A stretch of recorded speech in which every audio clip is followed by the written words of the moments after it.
Lo crudo de la palabra, la idea sin edición, así se nombra, es lo que es.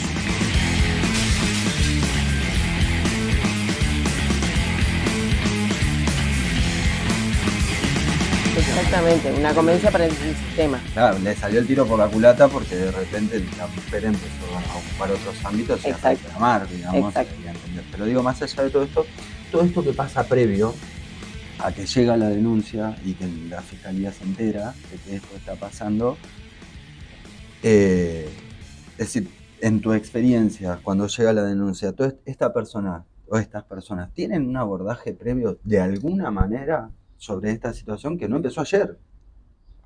La mayoría de ellas no. La mayoría de ellas no. Es decir, muchas veces intervino el sistema de salud. Digo, hoy estamos justamente justamente esta ley, ¿no? que implicó las leyes de orden público y demás, la 26485, impuso también la obligación de denunciar a todas las personas que trabajan en servicios asistenciales, en sistema educativo y en sistema de salud. La obligación. La obligación, es decir, si yo en el marco de mi trabajo tomo conocimiento de una situación de violencia, la tengo que denunciar, la tengo que poner en conocimiento. ¿Y qué pasa si no? Estarían incumpliendo con sus deberes como funcionarios. Entonces, incluso se podría, digamos, reprochar penalmente, llegado el caso, ¿no? ¿Es un delito penal el incumplimiento de los deberes como funcionario público? Sí, es un delito. Para tenerlo en cuenta. Sí, es un delito contemplado en el Código Penal. Y bueno, a lo que voy, digamos, es que esta catarata, como dije, de normativa y que va evolucionando y que afortunadamente va evolucionando, nos ha permitido incluso obligarnos como personas a denunciar, es decir, a comprometernos, a ver una situación. Y esto también lo podemos ver, esto que te decía, que no solo empieza por una denuncia, muchas veces otro de los funcionarios policiales son una parte fundamental, ¿no? de este engranaje, porque son muchas veces los que llegan al lugar primeros. Son muchas veces los que recaban el relato de la víctima, que tal vez sea el único que tengamos, porque ya después la víctima no quiere continuar. Son muchas veces quienes en su trabajo de prevención, de estar en la calle, ven una situación, paran, le preguntan a la chica qué pasó, ponen en conocimiento a la fiscalía de turno. Entonces, también ha habido un cambio de paradigma, afortunadamente para bien, en cuanto al compromiso de las personas, además, o de un tercero que sencillamente va pasando, ve una situación y llama a la policía. Y eso es fundamental, porque tenemos que entender que no es una cuestión privada, ¿no? Antes se decía, bueno, cada pareja es un mundo, ¿no? Que se arreglen, sino que todos de a poquito vamos entendiendo que es una cuestión que nos atañe a todos. Tal cual. Entonces, básicamente podríamos hacer un paralelismo con la punta del iceberg. La punta del iceberg es la denuncia, digamos, y todo lo que está abajo, el estado bien gracia, digamos, generalmente.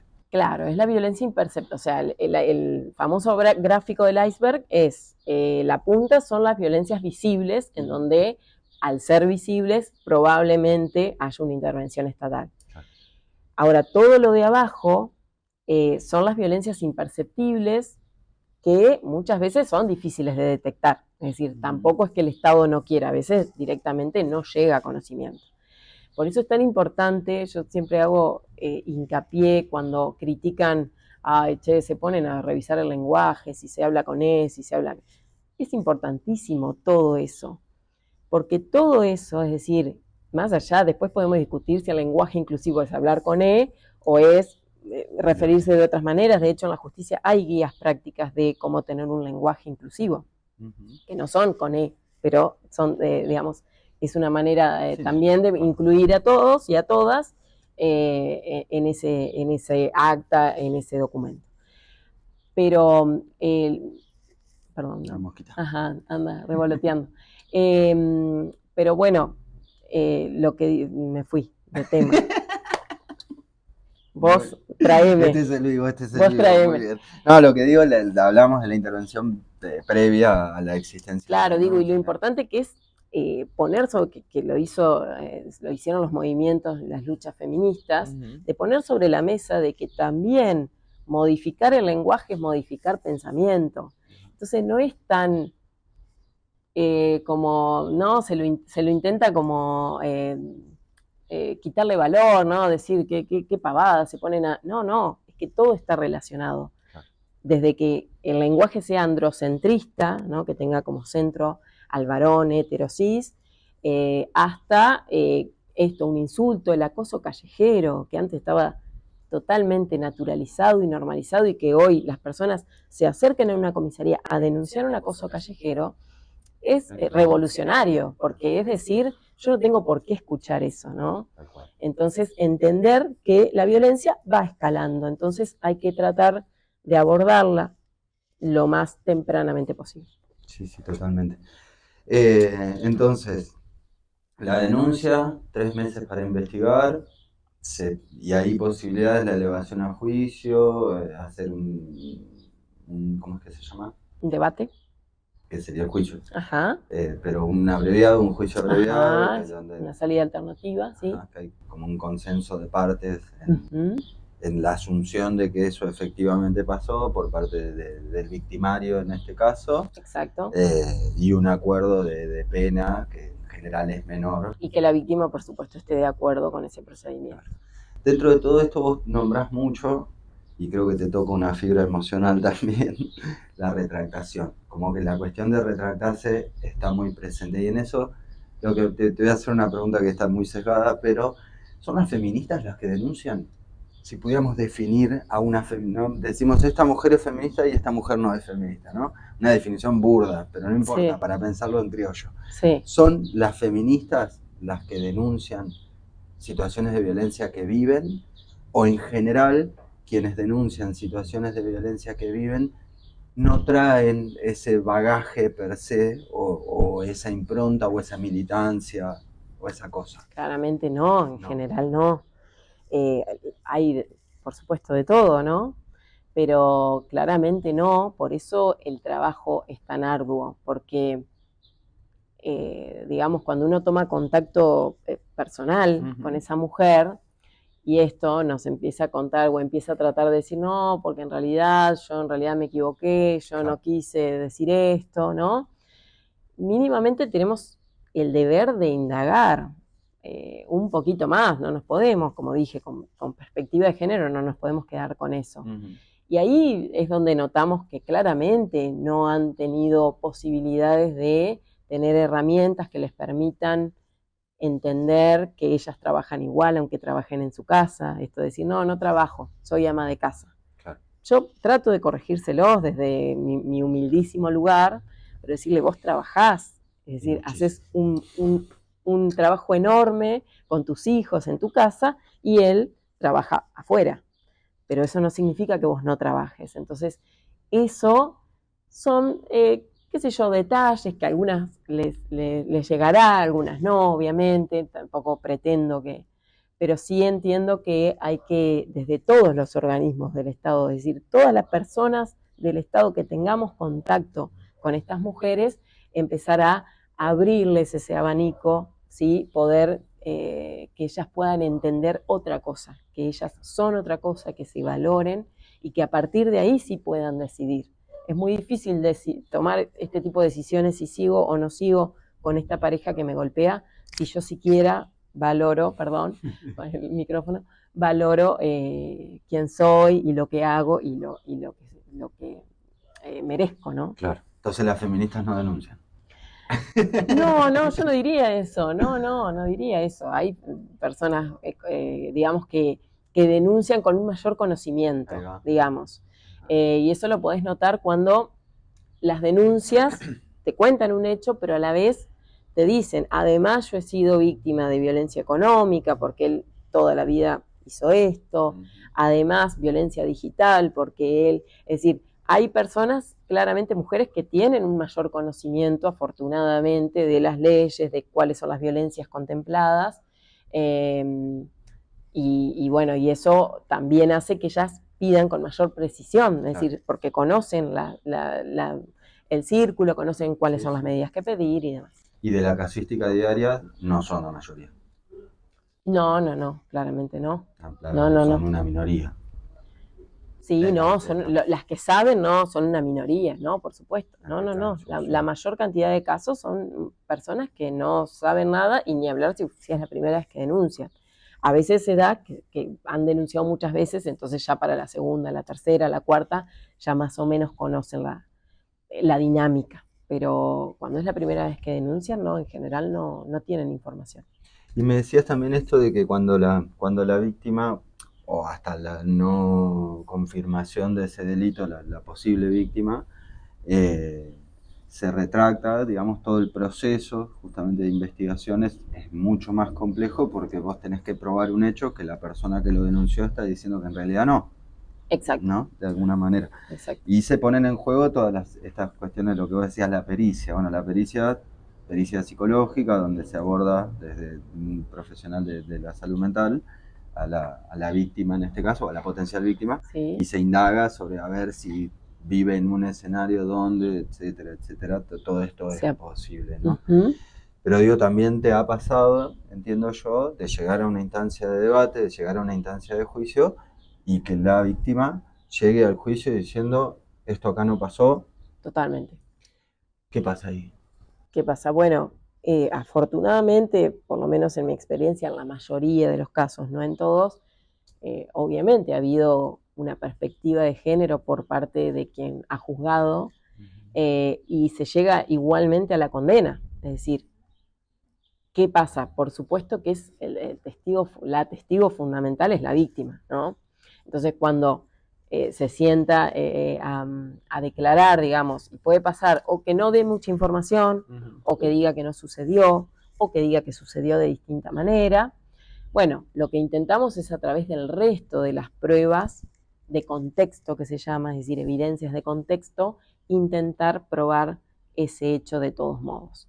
Y ya te digo, tiene que haber, obviamente, para que haya una condena, el mismo juez que lo hace, el magistrado, va a fundamentar, probablemente invocando la perspectiva de género, cómo es que entiende él que está probado y cómo entiende él o ella, si es una magistrada mujer, que esa retractación en este caso opera como un factor más de vulnerabilidad, digamos, que muestra que es vulnerable ante una situación de violencia. Que entra, digo, hay muchas cuestiones más bien objetivas, con, no sé, la ley Micaela dice, tenés que hacer una capacitación que es así, la tenés que hacer, ¿no? Sí. Yo como Estado te obligo, es una obligación, que vos como funcionario o funcionaria hagas esta capacitación. Hagas y acredites. A partir de ahí yo no puedo garantizar que vos vas a tener perspectivas de género, sí puedo garantizar que recibiste una capacitación con esa intención. Entonces hay ahí una cuestión que es más bien concreta, está legislado, escrito, esto tiene que pasar, ok. Sí. Pero después veo o escucho que hay un terreno donde entra la mera subjetividad y la apreciación, lo cual es esperable, es decir, es un sistema de organización de la sociedad, si no hay subjetividad en ello. Y es una persona quien está en este caso juzgando, por ejemplo, o valorando la prueba. Tal cual. Sacando la foto de hoy, ¿no? Y desde tu forma de verlo, ¿no? Obviamente. Si 0 sería ninguna perspectiva de género y 10 sería la perspectiva de género ideal, ¿dónde está la justicia hoy? En mi experiencia personal, local estoy hablando, obviamente no me refiero a otros lugares porque no me corresponde y además sería irresponsable de mi parte, pero local yo creo que un 8. Es decir, sí, hay mucho, tanto en los juzgados de garantías cuando pedimos, digamos, porque es todo un proceso, no es solamente quien condena o no. Previamente intervinimos muchísimos funcionarios, los juzgados de garantías cuando pedimos medidas de coerción, esto de que te decía la prisión preventiva, el arresto domiciliario. La verdad es que encontramos en general respuestas. A veces no estamos de acuerdo, es decir, tampoco nosotros podemos creer que tenemos, digamos, la posta, la verdad de la perspectiva de género y que otros no, sino que puedo entender que yo no coincido o que yo pedí esto y se resolvió otra cosa.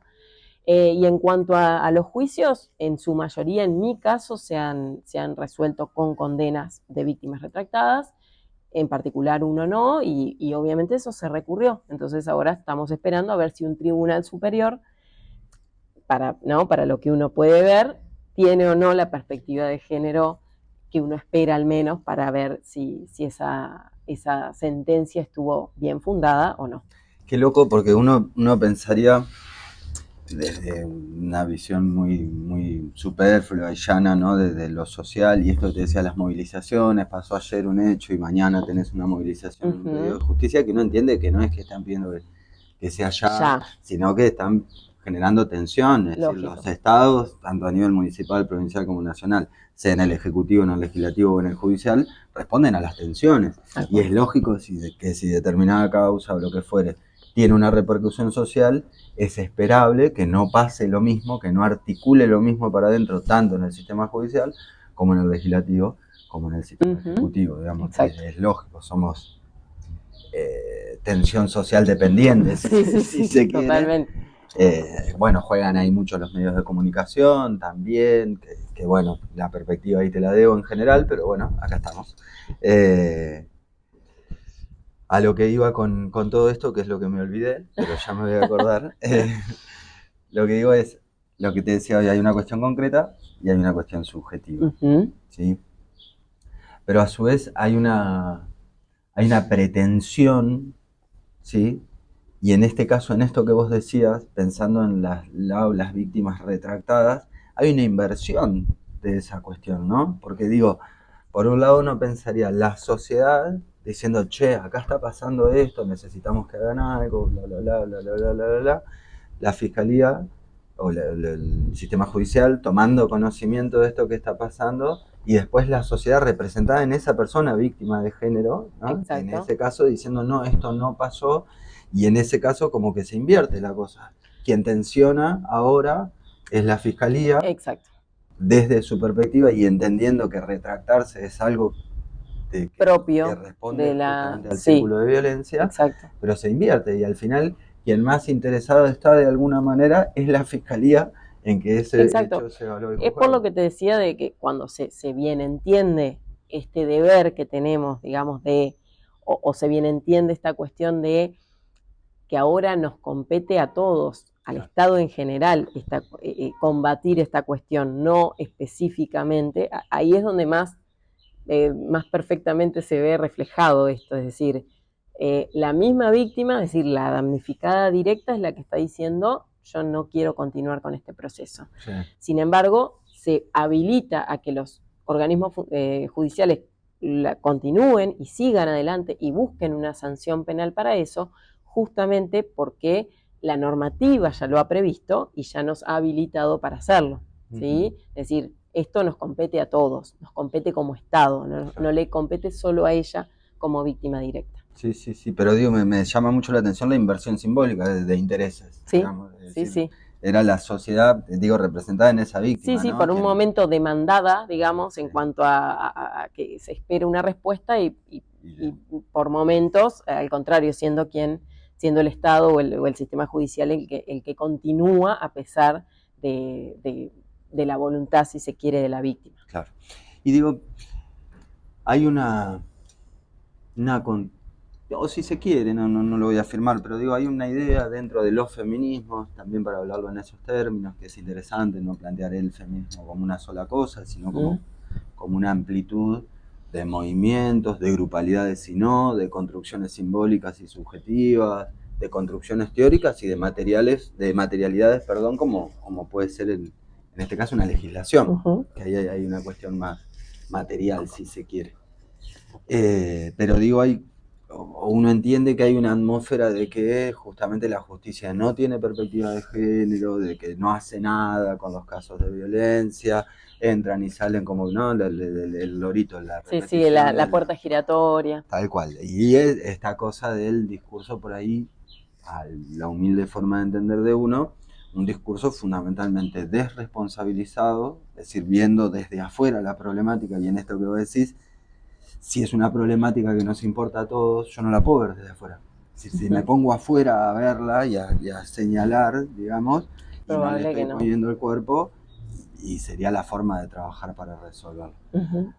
Ahora también entiendo que en este territorio de las subjetividades, más allá de las materialidades, en esta parte de que finalmente son personas las que hacen la instancia de evaluación del delito o no, el juzgamiento, etcétera, también entiendo que ha habido un montón de cuestiones, situaciones puntuales y demás, que hacen que esté validado una suerte de descrédito por sobre el accionar de la justicia con esto, ¿no? Vos tenés varios años trabajando en el sistema judicial, particularmente como fiscal los últimos...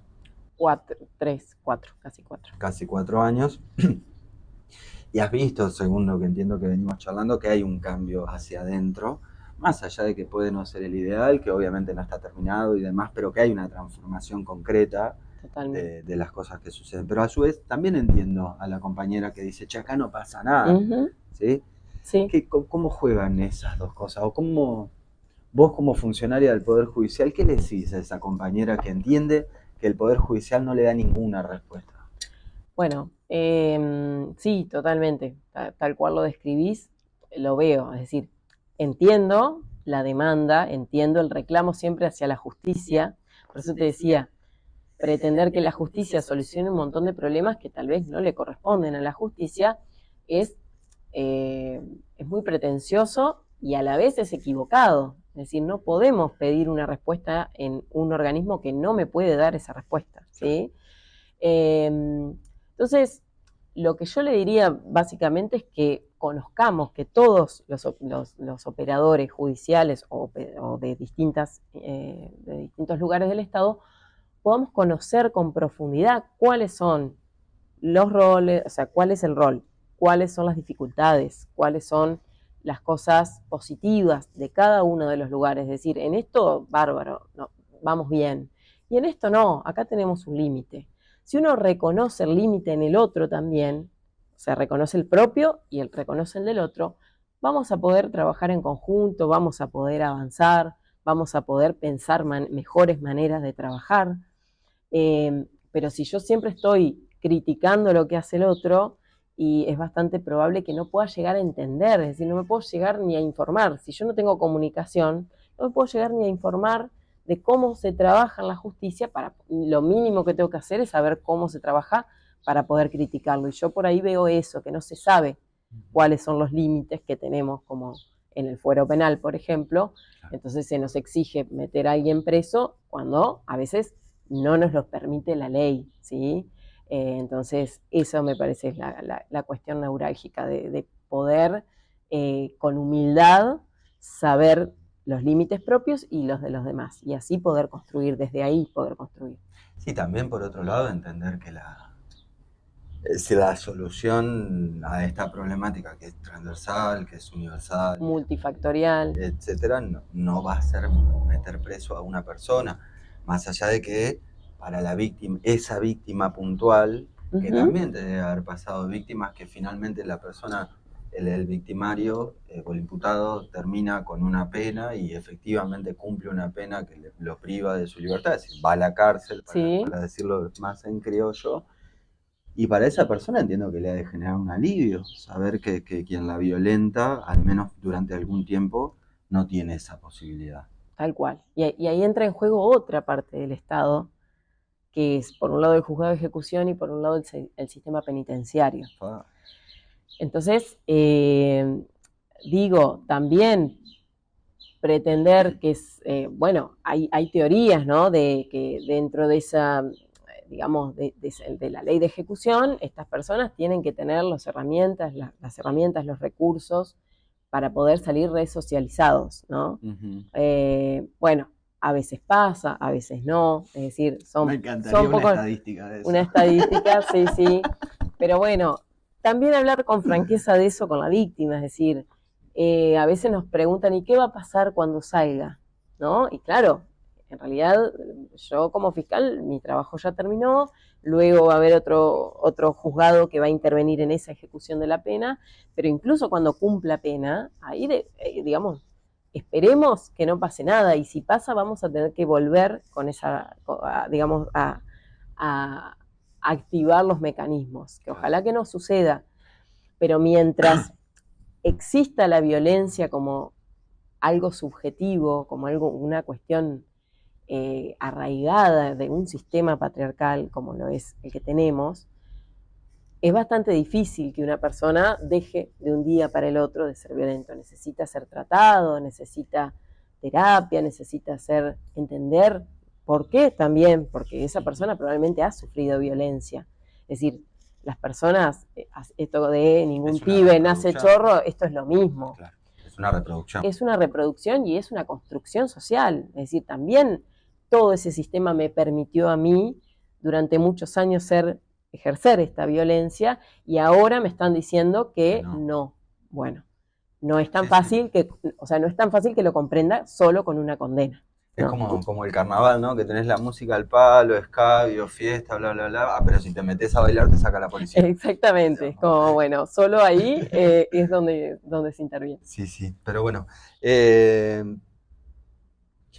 más en tu fibra más personalísima, ¿no? Más desde lo de uno, vos desde tu rol de mujer, también cofundadora de Libertas, que es una organización de feminismo jurídico, donde también trabajan en esto de justamente facilitar información, digamos, hay mucho del juego de lo de uno, entra mucho la subjetividad, y vos particularmente, en tu lugar de mujer, con un montón de herramientas que entiendo que te han sido facilitadas desde el Estado mismo y otras que seguramente has buscado vos, que son las que seguramente te permiten, no sé, ir a un juicio con una víctima retractada y que aún así se pueda llegar a una condena. Pero también me imagino, ¿no? que debe jugar esto del miedo, de lo que le podría llegar a pasar a esta persona y cuáles son las herramientas que vos como fiscal podés poner en juego para tratar de evitar que eso suceda, la observación de otras dependencias del Estado que pueden estar haciendo mejor, peor, etcétera, ¿sí? No importa. Pero digo, a vos en lo personal, ¿cómo te juega esto? ¿Cómo te juegan las emociones? ¿Cómo te juega el sentimiento, la frustración? Inclusive me imagino, ¿cómo juega eso en el día a día, en el ejercicio de atender mujeres que, como vos bien decís, no solo recibieron una amenaza, un golpe o lo que fuere, sino que además viven en un contexto de violencia general que claramente para vos como funcionaria del Ministerio Público Fiscal es inabordable? Totalmente. Sí, bueno, claramente esto que decís, digamos, uno navega dentro del rol que ahora transitoriamente me toca ejercer como fiscal, navega muchas veces entre situaciones de frustración, ¿no? Porque nos gustaría que sucedan determinadas cosas o que la investigación sea más sencilla o que podamos probar de mejor manera un determinado hecho o que podamos a partir de esa intervención que una mujer salga de ese círculo de violencia. Claro. Muchas veces no sucede, a veces sí y a veces no. Entonces navegamos entre esas frustraciones, entre las preocupaciones, porque bueno, uno está tomando decisiones todo el tiempo, decisiones en cuanto a medidas, decisiones en cuanto a cómo tiene que estar ese imputado, si detenido, si en libertad, si en arresto, claro. Decisiones respecto de cuánto yo llevo, digamos, a esa víctima a volver a ir a la fiscalía, a volver a preguntarle, a volver a intentar que ella me cuente algo, es decir, hasta dónde tengo que ser invasiva o no, claro. ¿No? Encontrar el punto medio. Entonces, todo se navega, digamos, entre todas esas frustraciones y, por supuesto, muchas veces las satisfacciones que da este trabajo también. Uh-huh. Entonces, en mi caso, que entiendo que siempre me interpeló, incluso antes de ejercer mi rol como fiscal, me interpeló la cuestión de género, y que si uno va para atrás, te das cuenta que te interpeló toda la vida, uh-huh. Es decir, que empezás a pensar en tus abuelas, en tu mamá, en la historia de las mujeres de tu familia, en los varones de tu familia, en cómo se daban esas dinámicas familiares, ¿no? Y también las dinámicas laborales. Es decir, una ha estado atravesada por esta problemática. Hemos sido, todas las mujeres, creo, víctimas de violencia, que a veces ni hemos podido percibir, lo que te decía de naturalizar un acoso callejero, que sí, cuando éramos, yo al menos era chica, no estaba mal, era algo que ocurría y nada más. Entonces, creo que todo eso, a mí al menos, me ha generado una gran responsabilidad de poder sostener todo aquello bueno que se ha logrado y que veo en el día a día, mejorarlo, revisar lo que no está siendo fructífero o que no está dando los resultados que espero, y revisarme constantemente también en cuanto a estos límites de lo que yo puedo hacer y lo que no, y lo que puedo hacer en el marco de mi trabajo y lo que no. Y eso poder traducirlo también a la vida personal, ¿no? Y sí, porque también hay que vivir, ¿no? Exacto. O tratar, por lo menos. Así es.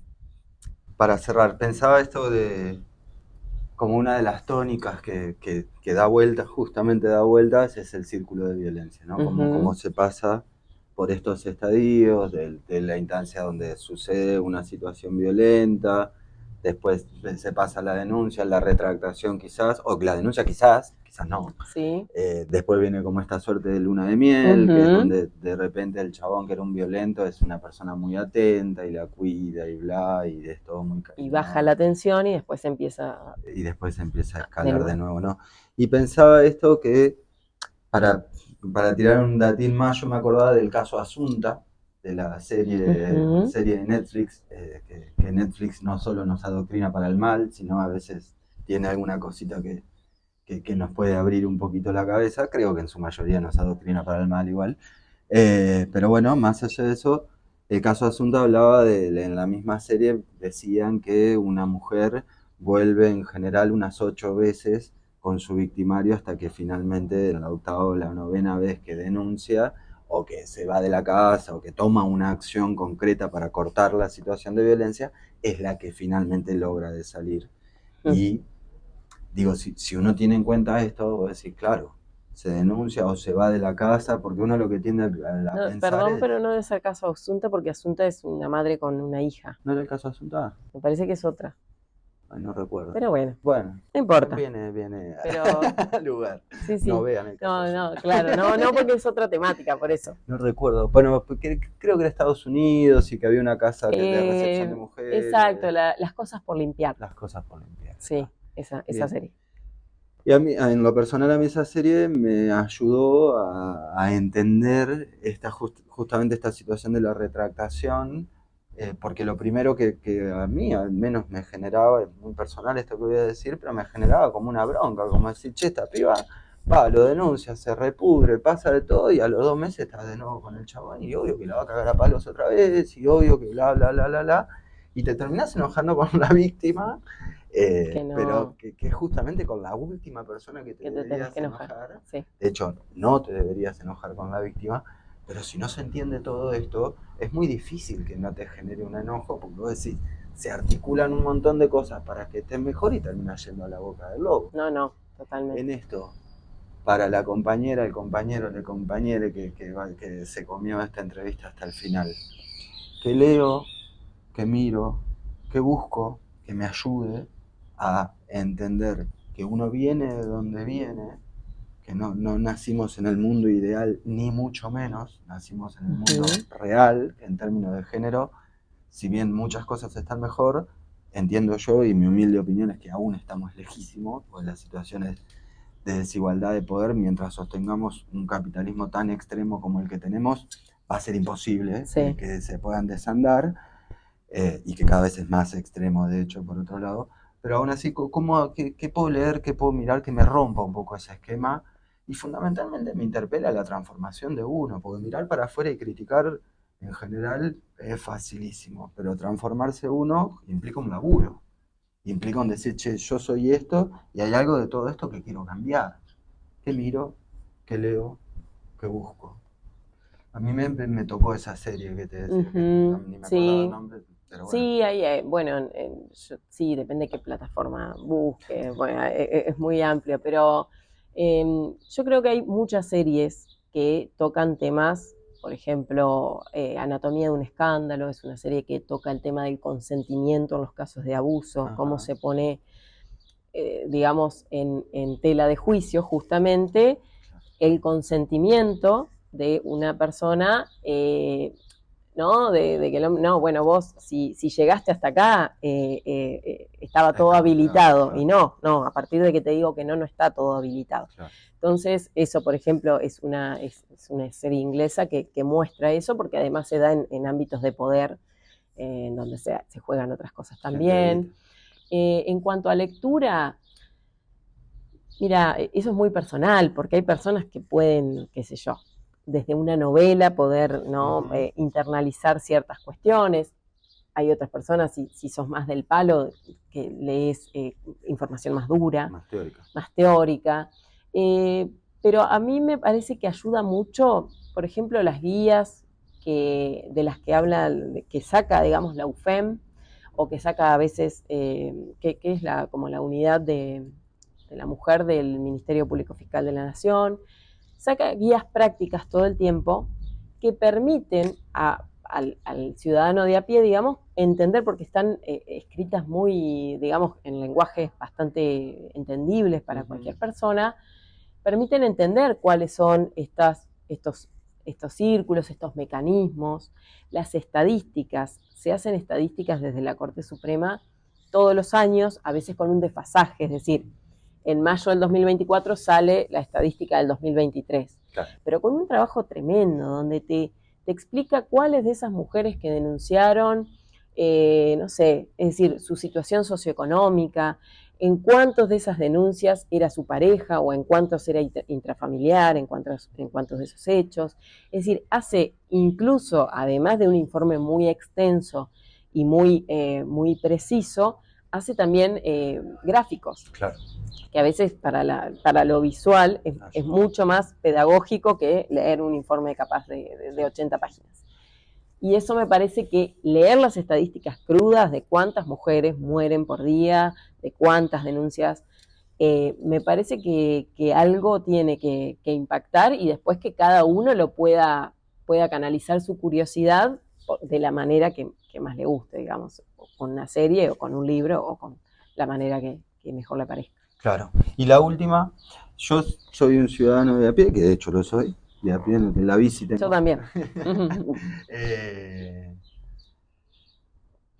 Presumo una situación de violencia, o hasta inclusive puedo presumir que yo mismo estoy ejerciendo violencia, que me ha pasado, de hecho, atentos a las conductas que uno trae en esto, es decir, uno viene de un determinado lugar y es fundamental no negarlo, es claro. Fundamental saber que uno viene de un proceso histórico que inclusive es mucho más amplio que el proceso histórico personal, porque no crecemos adentro de un frasco, afortunadamente.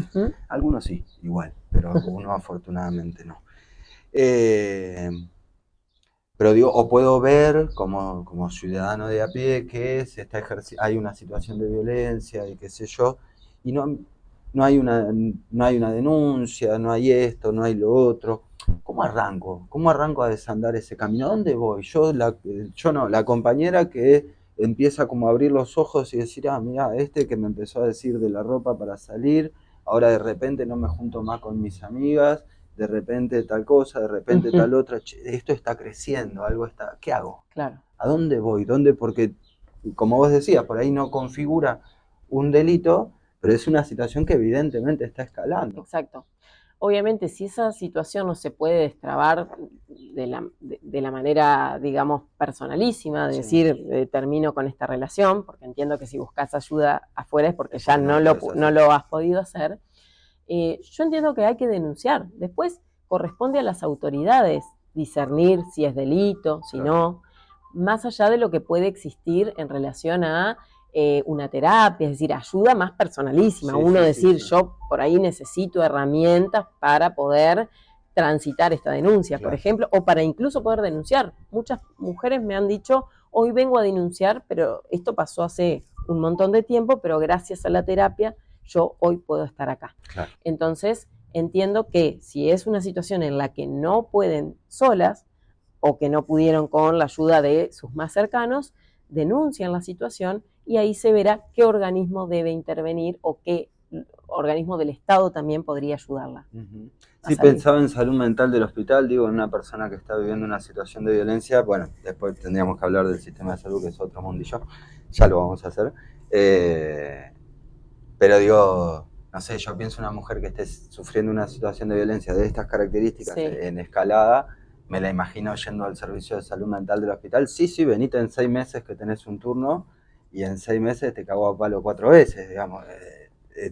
Totalmente, no, obviamente que los tiempos, sí, debo decir que hoy cualquier mujer que dentro de un cuadro, por ejemplo, ya sea físico o de salud mental, angustia, ansiedad, lo que sea, refiere a alguna cuestión de violencia de género, el personal del hospital pone en conocimiento, ¿sí? Pero para que actúe, digamos, la justicia en el marco de ese delito. Sí. Ahora, el abordaje que se le puede dar, por supuesto que por cuestiones de recursos, como decía, con la limitación de todos los organismos, por cuestiones de recursos no es tan inmediata. Entonces, no es para señalar al servicio de salud mental ni hablar. Porque entiendo que hacen con los recursos que tienen.